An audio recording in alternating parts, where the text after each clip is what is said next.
नमस्कार दर्शक बंधु शुभ सकाळ। आज हूँ अगस्ट 18 सोमवार। आज रही देश विदेश राज्य 20 गुरुत्वपूर्ण खबर। खबर देखा पूर्व आपण मान गोटे छोटिया अनुरोध, प्रथम भिडियोटी को लाइक करी कमेंट रे आपण मान जिला ना लिखि दिंतु, जहाँफल प्रत्येक दिन सकाळे आपण जिलार खबर पाइपर। तेज मुख्यमंत्री बड़ घोषणा, प्रधानमंत्री देले बड़ उपहार, आ राष्ट्रपति बड़ घोषणा करिसेंती। ता सहित अनेक योजना खबर अच्छी। चलतु खबर उपरे नजर पकेबा। प्रथम खबर, राष्ट्रपति को भेटिले लक्षपति दीदी। तेबे कहुछि दिल्ली रे आयोजित स्वतंत्र कार्यक्रम रे गंजाम जिलार लक्षपति दीदी छत्रपुर ब्लॉक रो श्री रामचंद्रपुर पंचायत कालियाबाड़ी ग्रामर एसएजी ज्योति रेड्डी जोग देइथिले। एही अवसर राष्ट्रपति भवन राष्ट्रपति द्रौपदी मुर्मू को भेटी सफलता संपर्क रे मध्ये जणाइथिले। तेबे राज्य रे एबे दिनकु दिन लक्षपति दीदी सृष्टि हेलेनी। मुख्यमंत्री एपटे कहिचन जे मिशन शक्ति जरिया रे निजे ऋण नै कुकुड़ा चाष, माछ चाष करी उत्तम रोजगार करुचंती। वर्तमान एसएजी महिला को मध्ये 10 लाख टंका पर्यंत ऋण दियाजिबो बिना सुधरे, जहाँफल से आत्मनिर्भरशील होगा सहित लक्षपति दीदी रे सामिल हो पारे। तांकर कर्तव्यनिष्ठ परिश्रम बल रे आज विभिन्न प्रकार लक्षपति दीदी हेबार सौभाग्य अर्जन करिसेंती, जहाँफल राष्ट्रपति द्रौपदी मुर्मू को भेटिसेंती। निज संपर्क में सबकिछि कहिसेंती। तेणु ओडिशा रे एबे पाखापाखि 8 लाख लक्षपति दीदी हेरी गलानी। आउरी 2 वर्ष भितर मुख्यमंत्री लक्ष्य रखिसेंती राज्य रे 25 लाख महिला लक्षपति दीदी रे सामिल हेबे। खबर, ओडिशा अग्निशम विपत्ति निस्तार प्रतिष्ठान गस्त करिवे गृह विभाग विधानसभा स्टैंडिंग कमिटी। तेबे अग्निशम विभाग कार्य दक्षता बुली देखिबे। या सहित विभिन्न अग्नि निर्वापन एवं उद्धार कार्य तदारख करिवे। भारतर प्रथम राज्य भाबे ओडिशा रे रहिछि K9 डॉग स्क्वाड। तेबे एही स्वतंत्र तालीम प्राप्त K9 डॉग स्क्वाड प्राकृतिक विपर्यय समय किभଳି उद्धार कार्य करिपारिबे ताहार मध्ये डेमो देखाइबे। अग्नि विपत्ति समय अत्याधुनिक ज्ञान कौशल एवं जंत्रपाति सहायता रे किपरि उद्धार होई परिबो से नै मध्ये डेमो देखाइबे। ओडिशा दिनकु दिन अग्रगति करूछि। विकसित ओडिशा विकसित गाँ हेबो। नूतन ज्ञान कौशल आपणाउछि मध्ये ओडिशा। परवर्ती खबर, जीएसटी स्लैब परिवर्तन ने प्रधानमंत्री घोषणा पर बढ़िला आशा। दीपावली रे बड़ भेटी देवाई जाउचंते प्रधानमंत्री। देशर अहेतुक भावे वृद्धि पाउथवा दरदाम को जनता त्राही त्राही डाकिलेनी। खाद्य ठारू आरंभ करी परिवहन, स्वास्थ्य, शिक्षा एवं सबुठारे दरदाम वृद्धि पाइबारे लागिछि। किंतु आओ भयभीत हेबार नाही, कारण जीएसटी स्लैब एबे कमिबो, जहा फल एबे सब किछि सस्ता मध्ये होई जिवो। तबे दर वृद्धि को नै सरकार कोनोसी पदक्षेप नेउ नथिले, किंतु एबे जीएसटी को नै कि बड़ घोषणा मध्ये करिसंती। दीपावली रे बड़ उपहार देया पे जाउचंती प्रधानमंत्री नरेंद्र मोदी। जीएसटी रे 4टी स्लैब रहिछि, 5, 12, 18, 28%। हेले नुआ ढांचा रे एबे 5 और 18% दुईटी स्लैब रहिबो। एथिपై 40% एक स्वतंत्र स्लैब रहिबो, जाकि स्वास्थ्य परिवेश उपरे प्रतिकूल प्रभाव पकाइबो एवं सामग्री विलासपूर्ण सामग्री रहिबो, जहा फल एबे नित्य व्यवहृत दैनंदिन सबु सामग्री मध्ये सस्ता हो बोली कुहा जाउची। परवर्ती खबर, मेलबोर्न फिल्मी फेस्टिवल कुनी कुनी ओडिया पिला संबलपुरी नृत्य। ऑस्ट्रेलिया रे जाई पहुंचलानी आमर कुनी कुनी पिला।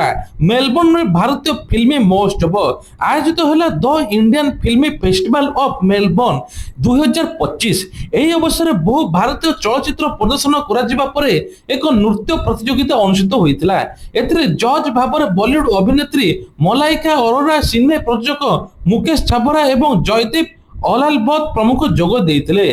तबे कह जाउछि जे आयोजित उत्सव रे कुनी कुनी ओडिया पिला माने चमत्कार नृत्य प्रदर्शन करी समस्त ठारू प्रशंसा साउटिचंती। एही ग्रुप नृत्य रे कीर्तिका सामंत, अराकीर्ता सामंत एवं साईश्री पटनायक एमिति विभिन्न प्रकार थिले। सेमाने संबलपुरी नृत्य गुंजुरु कुंजा परिवेषण करिथिले। सेमानक प्रदर्शन जज मानक अभिभूत मध्ये करिथिला। ऑस्ट्रेलिया मेलबोर्न रे एभଳି नृत्य देखि समस्त बेस प्रशंसा मध्ये करिचंती। परवर्ती खबर, स्कूल पिला खुशी खबर। आसंता काली बा आजी मध्य सरकारी बेसरकारी स्कूल छुट्टी। जिलार छुट्टी नहीं कि घोषणा कले जिलापाल, हेले सबु जिले में नुहे, केवल केउ जिले में आपण माने जानि नियंतु। समस्त सरकारी बेसरकारी स्कूल आसंता काली बंद रहिबो। तेबे कह जाउछि लघुचाप रहिछि। या प्रभाव राज्य में प्रबल वर्षा जारी रहिछि। ତେଣୁ ମାଲକାନଗିରି ଜିଲ୍ଲାରେ ଅତି ପ୍ରବଳ ବର୍ଷା ନେଇ ୱାର୍ଣ୍ଣିଂ କରିଛି ପାଣିପାଗ ବିଭାଗ। ବର୍ଷାକୁ ଦୃଷ୍ଟିରେ ରଖି ସ୍କୁଲ ବନ୍ଦ ରହିବ, ଅଙ୍ଗନବାଡି ବନ୍ଦ ରହିବ ବୋଲି ଏପଟେ ଘୋଷଣା କରିଛନ୍ତି ଜିଲ୍ଲାପାଳ। ପରବର୍ତ୍ତୀ ଖବର, ସେପ୍ଟେମ୍ବର 28 ତାରିଖରେ କଟକ ଦୁର୍ଗା ପୂଜା ଆରମ୍ଭ। ତେବେ ସାରା ଦେଶରେ ଏବେ ଦେବୀ ମା ଧରା ପୃଷ୍ଠକୁ ଓହ୍ଲାଇବେ। ଅକ୍ଟୋବର 3 ତାରିଖରେ ଦୁର୍ଗା ପୂଜାଙ୍କ ଭସାଣୀ ମଧ୍ୟ ଶୋଭାଯାତ୍ରା। କଟକ ମହାନଗର ପୂର୍ବାଞ୍ଚଳ ଶାନ୍ତି କମିଟି ବୈଠକରେ ଏପରି ନିଷ୍ପତ୍ତି ନିଆଯାଇଛି ଯେ ଶାନ୍ତି ଶୃଙ୍ଖଳାରେ ପୂଜା ପାଳିବା ପାଇଁ ସହରବାସୀ କମିଟି ପକ୍ଷରୁ ନିବେଦନ କରାଯାଇଛି। ଏଥର କଟକର ଦଶହରା ମେଢ ନିଆରା ହେବ। ତେବେ କୁହାଯାଉଛି ସବୁଠୁ ବଡ଼ ପ୍ରସିଦ୍ଧ ବେଶ କଟକରେ ଦେଖାଯାଏ, ଯାହାଫଳରେ କଟକ ଦୁର୍ଗା ପୂଜାରେ ଲକ୍ଷ ଲକ୍ଷ ଲୋକଙ୍କର ଭିଡ଼ ମଧ୍ୟ ଜମିଥାଏ। ଏନେଇ ସ୍ୱତନ୍ତ୍ର ବୈଠକ ମଧ୍ୟ ହୋଇଛି। କିଭଳି ଶାନ୍ତିପୂର୍ଣ୍ଣ ପୂଜା ହେବ ଏବଂ କିଭଳି ଶାନ୍ତିପୂର୍ଣ୍ଣ ସମସ୍ତ ପ୍ରକାର ବ୍ୟବସ୍ଥା ହେବ ସେ ନେଇକି ମଧ୍ୟ ବସିଛି ବୈଠକ। ତେଣୁ ଦୁର୍ଗା ପୂଜାରେ ଆପଣମାନେ କେତେ ଉତ୍ସାହିତ ସେ ନେଇ କମେଣ୍ଟ କରିବେ, କମେଣ୍ଟରେ ମଧ୍ୟ ଲେଖିଦେବେ ଜୟ ମା ଦୁର୍ଗା। ପରବର୍ତ୍ତୀ ଖବର, ଆଶ୍ଚର୍ଯ୍ୟ ହେଲେ ମଧ୍ୟ ସତ, ଚାଇନାର ବୈଜ୍ଞାନିକ ମାନେ କଲେ କମାଲ, ମଣିଷ ପିଲା ଜନ୍ମ ଦେବ ଏକ ରୋବୋଟ। ଚାଇନା ବୈଜ୍ଞାନିକ ଦ୍ୱାରା ବିଶ୍ୱର ପ୍ରଥମ ଗର୍ଭାସ୍ଥ ରୋବୋଟ ବିକାଶ ଚାଲିଛି, ଯାହା ଜୀବନ୍ତ ଶିଶୁକୁ ଜନ୍ମ ଦେବ ବୋଲି ଦ ଟେଲିଗ୍ରାଫ ରିପୋର୍ଟରୁ ପ୍ରକାଶ ପାଇଛି। ଗୌଡ଼ ସହରର କାଇୱା ଟେକ୍ନୋଲୋଜି ଦ୍ୱାରା ଏହା ତିଆରି ହୋଇଛି, ଯାହାର ନେତୃତ୍ୱ ଏବେ ସିଙ୍ଗାପୁରର ନାନାଗୁଆ ଟେକ୍ନୋଲୋଜି ୟୁନିଭର୍ସ ବା ଡାକ୍ତର ଝାଙ୍ଗ କିମ୍ପେଙ୍ଗ କରୁଛନ୍ତି। ଡାକ୍ତର ଝାଙ୍ଗ କହିଛନ୍ତି ଗର୍ଭାବସ୍ଥାରୁ ଜନ୍ମ ପର୍ଯ୍ୟନ୍ତ କୃତ୍ରିମ ଗର୍ଭ ଶିଶୁ ବଢିବ, ଟ୍ୟୁବ ମାଧ୍ୟମରେ ପୋଷକ ଗ୍ରହଣ କରାଯିବ। ତେବେ ଡିମ୍ ଏବଂ ସ୍ପର୍ମ ପ୍ରଜନନ ପ୍ରକ୍ରିୟା ଏପର୍ଯ୍ୟନ୍ତ ପ୍ରସ୍ତୁତ ହୋଇନାହିଁ। ଏହି ଟେକ୍ନୋଲୋଜି ଆଗକୁ 2026 ମସିହାରେ ଆସିବ ବୋଲି କୁହାଯାଉଛି, ଯାହାର ମୂଲ୍ୟ ପାଖାପାଖି ଏହି ରୋବୋଟର $14,000 ମଧ୍ୟ ରହିବ। ତେବେ ଏହିଟା ଥରେ ଯଦି କାମ କଲା ବିଶ୍ୱ ପାଇଁ କେତେ କ୍ଷତିକାରକ କେତେ ଲାଭ ସେ ନେଇକି ମଧ୍ୟ ଅପେକ୍ଷା। ପରବର୍ତ୍ତୀ ଖବର, ଯୁବତୀଙ୍କ ଶାଶୁ ଘରକୁ ପାର୍ସଲ ବୋମା ଉପହାର ପଠାଇଥିଲା ପ୍ରେମିକା, ଫେଲ ମାରିଲା ଯୋଜନା। ଏଭଳି ଘଟଣା ଘଟିଛି ଓଡ଼ିଶାରେ। ଆପଣମାନେ ଶୁଣିଲେ ଆଶ୍ଚର୍ଯ୍ୟ ହେବେ। ଛତିଶଗଡ଼ର ଖେରଗଡ଼ ଅଞ୍ଚଳରେ ଘଟିଛି। ପାର୍ସଲ ବୋମା ଦେଇ ଷଡ଼ଯନ୍ତ୍ର ରଚାଇଥିବା ପୋଲିସ ପର୍ଦ୍ଦାଫାଶ ମଧ୍ୟ କରିଛି। ପାର୍ସଲ ବୋମା ମାମଲାକୁ ନେଇକି ଏସପି ଲକ୍ଷ୍ୟ ବିନୋଦ କହିଛନ୍ତି ଯେ ଗୋଣ୍ଡୋଇ ଜିଲ୍ଲାର କୁସୁମୀ ଗ୍ରାମର 20 ବର୍ଷ ଅଭିଯୁକ୍ତ ବିନୟ ପାଖରେ ରହୁଥିବା ଜଣେ ଯୁବତୀ ସ୍କୁଲ ସମୟରୁ ଭଲ ପାଉଥିଲେ, ଯୁବତୀଙ୍କୁ ଭଲ ପାଉଥିଲେ ଏବଂ 40 ଦିନ ତଳେ ଉକ୍ତ ଯୁବତୀଙ୍କ ବିବାହ ହୋଇଥିଲା। ତାଙ୍କ ଶାଶୁ ଘରକୁ ଚାଲି ଯାଇଥିଲେ। ପ୍ରେମିକା ବିବାହକୁ ବିନୟ ଆଦମ ସହି ପାରିନଥିଲେ। ସେ ପ୍ରେମିକା ଶାଶୁ ଘରକୁ ମଧ୍ୟ ବୋମାରେ ଉଡ଼ାଇ ଦେବା ପାଇଁ ଷଡ଼ଯନ୍ତ୍ର କରିଥିଲେ। ବିନୟ ଅନଲାଇନ ଜରିଆରେ ବୋମା ତିଆରି କରି ପ୍ରଣାଳୀ ଶିଖିଥିଲେ। ପାଖାପାଖି 2 କିଲୋ ଆଇଡି ଲଗାଇ ମଧ୍ୟ କୁହାଯାଉଛି ଯେ ସେ ନିଜେ ତିଆରି କରିଥିଲେ, ଯାହାଫଳରେ ତାର ସବୁ ପୋଲିସ ଏବେ ନିଷ୍କ୍ରିୟ କରିଛି।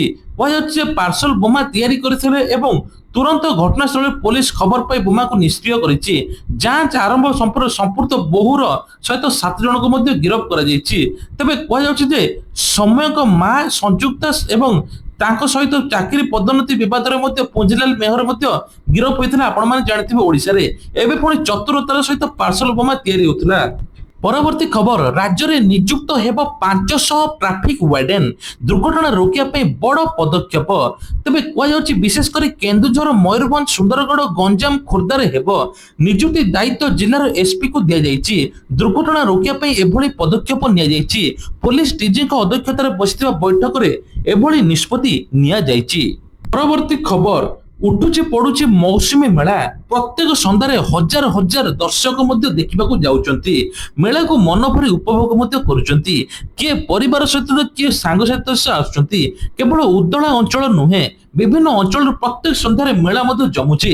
ମୟୂରଭଞ୍ଜ ଜିଲ୍ଲା ଉଦଳା ଅତୁଲ ପଡ଼ିଆରେ ବେଶ ଧୁମଧାମରେ ଚାଲିଛି ମୌସୁମୀ ମେଳା। ସନ୍ଧ୍ୟା ହେଲେ ବେଶ ଦର୍ଶକଙ୍କ ଭିଡ଼ ମଧ୍ୟ ଜମୁଛି। ତେବେ କୁହାଯାଉଛି 3 ତାରିଖରେ ମେଳା ଆରମ୍ଭ ହୋଇଛି, 30 ତାରିଖ ପର୍ଯ୍ୟନ୍ତ ଚାଲିବ ବୋଲି କମିଟି ପକ୍ଷରୁ ମଧ୍ୟ ସୂଚନା ମିଳିଛି। ପରବର୍ତ୍ତୀ ଖବର, ସୁରକ୍ଷା ପାଇଁ ଗାଁ ଲୋକେ ବେଳାଭୂମିରୁ ନିଜସ୍ୱ ଖର୍ଚ୍ଚ ରୋପଣ କଲେ 1 ଲକ୍ଷରୁ ଅଧିକ ଝାଉଁ ଗଛ। କିଏ କୋଦାଳରେ ହାଣୁଛି ତ କିଏ ମୂଳରୁ ଓପାଡୁଛି। ପିଲାଠୁ ବୟସ୍କ ପର୍ଯ୍ୟନ୍ତ ସମସ୍ତେ ଗଛ ଲଗାଇବା ପାଇଁ ବ୍ୟସ୍ତ। ରାତି ପାଇଲେ କୋଡ଼ି କୋଡ଼ି କୋଦାଳ ଧରି ପହଞ୍ଚି ଯାଉଛନ୍ତି ସମୁଦ୍ର ବେଳାଭୂମିରେ, କରୁଛନ୍ତି ବୃକ୍ଷରୋପଣ। କାରଣ ଚିନ୍ତା ବଢାଉଛି ଜଳବାୟୁ ପରିବର୍ତ୍ତନ, ଘଟୁଛି ପ୍ରାକୃତିକ ଦୁର୍ବିପାକ, ସମୁଦ୍ର ଅଶାନ୍ତ ହୋଇ ଗାଁ ଆଡକୁ ମାଡ଼ି ଆସୁଛି। ଫଳରେ ସମୁଦ୍ର କୂଳିଆ ଗାଁ ପ୍ରତି ବିପଦ ରହୁଛି।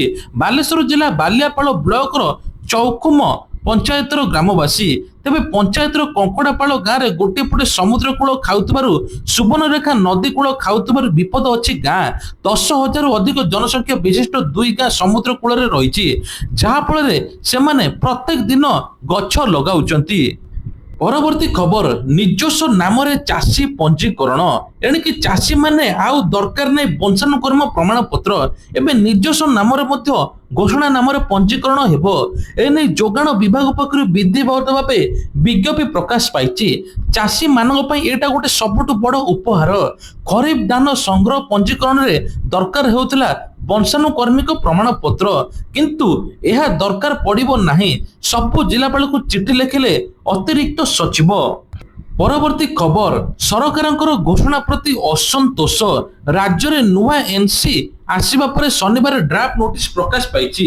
7ଟି ଜିଲ୍ଲାରେ 12ଟି ଏନ୍ଏସି ମଧ୍ୟ ଗଠନ ହେବା ପରେ ନଗର ଉନ୍ନୟନ ବିଭାଗ ପକ୍ଷରୁ ବିଜ୍ଞପ୍ତି ପ୍ରକାଶ ପାଇଛି। ହେଲେ ବିଜ୍ଞପ୍ତିରେ କଳାହାଣ୍ଡି ଜିଲ୍ଲାର ନାଁ କୌଣସି ନାହିଁ। ଗତ ସାଧାରଣ ନିର୍ବାଚନ ପୂର୍ବରୁ ତତ୍କାଳୀନ ମୁଖ୍ୟମନ୍ତ୍ରୀ ନବୀନ ପଟ୍ଟନାୟକ କଳାହାଣ୍ଡି ଜିଲ୍ଲାରେ ଜୟପାଟଣା, ନର୍ଲା ଏବଂ ଏମ୍ ରାମପୁର ନୂତନ ଏନ୍ଏସି ଘୋଷଣା କରିଥିଲେ, ଯାହାକୁ ନେଇ ସ୍ଥାନୀୟ ଅଞ୍ଚଳରେ ଉତ୍ସାହ ଦେଖିବାକୁ ମିଳିଥିଲା। ତେବେ ରାଜ୍ୟରେ ସରକାର ବଦଳି ହେବା ପରେ ନୂଆ ଏନ୍ଏସି ଘୋଷଣା ତାଲିକାରେ କଳାହାଣ୍ଡିର ନାଁ ନଥିବାରୁ ସ୍ଥାନୀୟ ଅଞ୍ଚଳରେ ତୀବ୍ର ଉଦ୍ବେଗ ପ୍ରକାଶ ପାଇଛି। ନବୀନ ସରକାର ସମୟରେ 3ଟି ଏନ୍ଏସି ନାମ ଘୋଷଣା କରାଯାଇଥିବା ବେଳେ ବର୍ତ୍ତମାନ ମୋହନ ସରକାର ସମୟରେ 3ଟି ସ୍ଥାନର ନାଁ କଟା ଦିଆଯାଇଛି। ପରବର୍ତ୍ତୀ ଖବର, ବିଭିନ୍ନ ବର୍ଗର ଲୋକଙ୍କ ପାଇଁ ଆବଶ୍ୟକତାଠୁ ଅନୁଧ୍ୟାନ କରି ଇନ୍ଦିରା ଗାନ୍ଧୀ ରାଷ୍ଟ୍ରୀୟ ମୁକ୍ତ ବିଦ୍ୟାଳୟ ବା ଇଗ୍ନୋ କର୍ତ୍ତୃପକ୍ଷ ଜୁଲାଇ 2025 ଶିକ୍ଷା ସର୍ତ୍ତ ନାମଲେଖା ଅବଧିକୁ ଚଳିତ ମାସ ଅଗଷ୍ଟ 31 ତାରିଖ ପର୍ଯ୍ୟନ୍ତ ବୃଦ୍ଧି କରିଛନ୍ତି।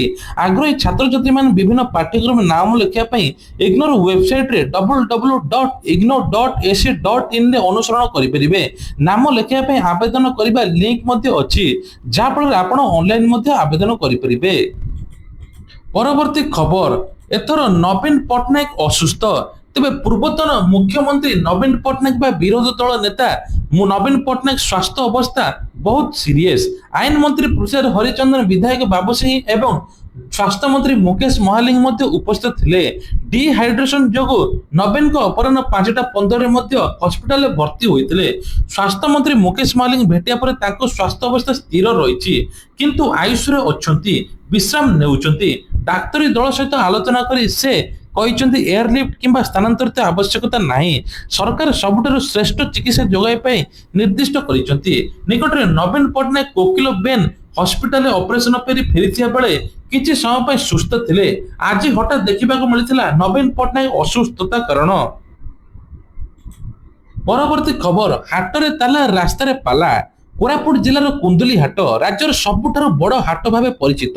ପ୍ରତିଦିନ ଏଠାରେ ଶହ ଶହ କୁଇଣ୍ଟାଲ ତଟକା ପନିପରିବା ଆସିଥାଏ, ଆଉ ରାଜ୍ୟ ବାହାରକୁ ମଧ୍ୟ ରପ୍ତାନି ହୋଇଥାଏ। ଟମାଟୋ, ବାଇଗଣ, କଦଳୀ, ଅମୃତଭଣ୍ଡା, ଆଳୁ, ହଳଦୀ ଏମିତି ବିଭିନ୍ନ ପ୍ରକାର ପରିବା ଚାଷୀମାନଙ୍କୁ କିଣି ରାଜ୍ୟରେ ସବୁ ବିକ୍ରି ହୁଏ, ଆଉ ଏଠାରେ ମଧ୍ୟ ପନିପରିବାଠୁ ଆରମ୍ଭ କରି ଭଲ ଫସଲ ହୋଇଥାଏ। ତେବେ ଆଖପାଖ ଅଞ୍ଚଳ ଚାଷୀଙ୍କ ପାଇଁ ଏକ ବଡ଼ ହାଟ ଏକମାତ୍ର ବଜାର।